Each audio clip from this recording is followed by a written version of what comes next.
उत्तर प्रदेश में शून्य पर आउट होने वाली राष्ट्रीय लोकदल ने अपनी नई सियासी जमीन तलाशनी शुरू कर दी है। मसला किसान बिल पर हुए विरोध को लेकर के है, जिसको लेकर आज एक महापंचायत बुलाई गई थी। इस महापंचायत में कई दिग्गज भी शामिल हुए, जिसमें समाजवादी पार्टी के कद्दावर नेता धर्मेंद्र यादव, दीपेंद्र हुड्डा और इसके अलावा कई और नेता ऐसे थे जो इसमें शामिल हुए। शामिल होने का एक लक्ष्य था कि राष्ट्रीय लोकदल के उपाध्यक्ष जयंत चौधरी के ऊपर लाठी चार्ज हुआ था। उसको लेकर के ये पूरी पटकथा या पूरी महापंचायत शुरू की गई थी। लेकिन इस महापंचायत को अगर देखें और काफ़ी करीब से अगर इसको समझें तो ये कहीं ना कहीं सियासत के एक नए ढंग और एक नया गठबंधन बनाने की कवायद के रूप में भी इसको एहसास किया जा सकता है। कारण साफ है कि एक फ्रंट पर कई ऐसे दिग्गज जो कि अपनी सियासत के लिए जाने जाते हैं, बड़े नामचीन चेहरे हैं, जिसमें पूर्व सांसद समाजवादी पार्टी के हैं धर्मेंद्र यादव, इसके अलावा दीपेंद्र हुड्डा जो हरियाणा से ताल्लुकात रखते हैं और विधायक भी हैं वहां से, इसके साथ अभय चौटाला, ये तमाम ऐसे बड़े दिग्गज नेता हैं जो इस महापंचायत में शामिल हुए हैं। दूसरी बात कि इस महापंचायत को लेकर के पहले से ही रणनीति बनाई जा रही थी, क्योंकि हाथरस मामले में या फिर मुजफ्फरनगर को अगर देखें तो वहां पर धारा 144 लागू की गई है। धारा 144 का मतलब यह होता है कि प्रशासन के साफ निर्देश हैं कि एक जगह पर किसी भी तरीके की सामाजिक या सार्वजनिक गतिविधियों को नहीं किया जा सकता है। बावजूद उसके महापंचायत बुलाई गई। महापंचायत में साफ इंगित किया गया कि प्रशासन ने अगर किसी कार्यकर्ता को रोका तो राष्ट्रीय लोकदल ईंट से ईंट बजा देगा। किसान बिल पर रार को लेकर के अब नई सियासी जमीन तलाशनी या फिर यूं कहें कि भारतीय जनता पार्टी के खिलाफ विपक्षियों का एक फ्रंट अब तैयार होने लगा है, जो आने वाले दिनों में निश्चित ही भारतीय जनता पार्टी की सरकार और चुनाव के दरमियान इनके लिए चिंता का सबब बनेगा। यह एक महत्वपूर्ण विषय इसलिए भी है क्योंकि जिस तरीके से किसान बिल पर तमाम राजनेता विरोध कर रहे थे, किसानों का एक फ्रंट भी लगातार विरोध कर रहा था कि ये जो किसान बिल संसद में पास किया गया है, जिसको अब कानून बना दिया गया है, वो किसानों के हित में नहीं है। जिसका विरोध किसानों की हितैषी मानी जाने वाली पार्टियां, चाहे वो समाजवादी पार्टी हो या राष्ट्रीय लोकदल हो, ये लगातार उसका विरोध मुखर होकर के विरोध कर रही थी। और उस विरोध का एक ही लक्ष्य था कि किसी भी तरीके से सरकार इस पर बैकफुट पर आए।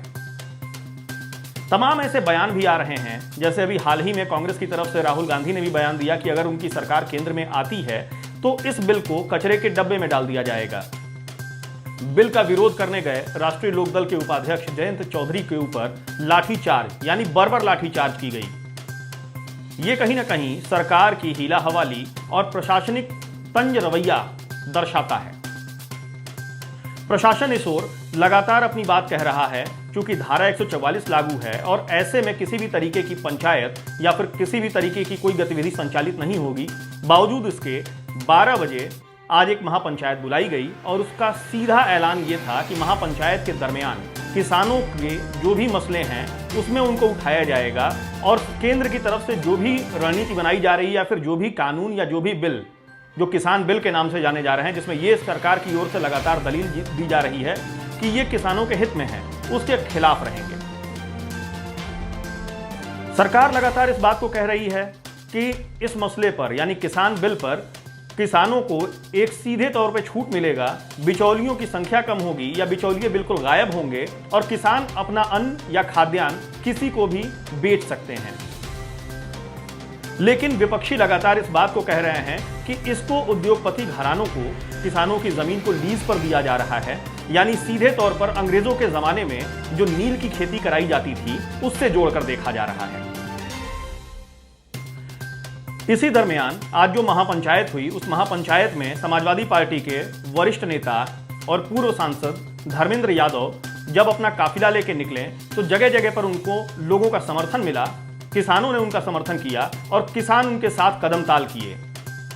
इस कदमताल की एक बड़ी वजह यह भी है क्योंकि समाजवादी पार्टी हमेशा जमीन पर सियासत करती है और नौजवान, किसान और जवान इन तीनों की सियासत करती है। ये सियासत निश्चित तौर पर देश के लिए बेहतर भी होगा और देश के हित में भी होगा। प्रदेश में जिस तरीके से अगर आप देखें तो जो किसानों की स्थिति है या देश में जो किसानों की स्थिति है वो किसी से छिपी नहीं है। सरकार की तरफ से कई नियम कानून कायदे लागू किए जाते हैं, बावजूद उसके किसान हमेशा अपने आप को ठगा हुआ महसूस करता है। और ऐसे में इस महापंचायत का प्रयोजन,